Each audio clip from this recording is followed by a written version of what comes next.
कश्मीरी हमेशा पाकिस्तान की फतह के लिए दुआ गो हैं। कश्मीरियों की तरफ से बहुत बहुत दुआएं हैं कि अल्लाह करे कि पाकिस्तान ये मैच जीते, और अगर हार भी जाए, कश्मीरियों का हमेशा से यही रहा है, हार जीत वो तो एक अल्लाह के हाथ में होती है। मिशाल मलिक ने कहा कि ओल में सियाह झंडे भी लहराए जाएंगे। सियाह झंडे लहराने का मकसद भारतीय दरिंदगी के खिलाफ एहतजाज है। ब्लैक फ्लैग भी जा रहा है हिंदुस्तान को बताने के लिए, दुनिया को बताने के लिए कि ये बंद करें अपनी जो ह्यूमन राइट्स वायलेशंस है।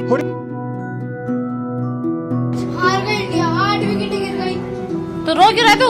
तो हार गई। नाम कराया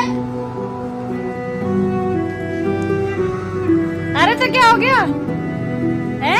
सिर्फ बाहर निकाल दो इंडिया से। बिहार से बड़ी मेरी मारी इन्होंने। जीरो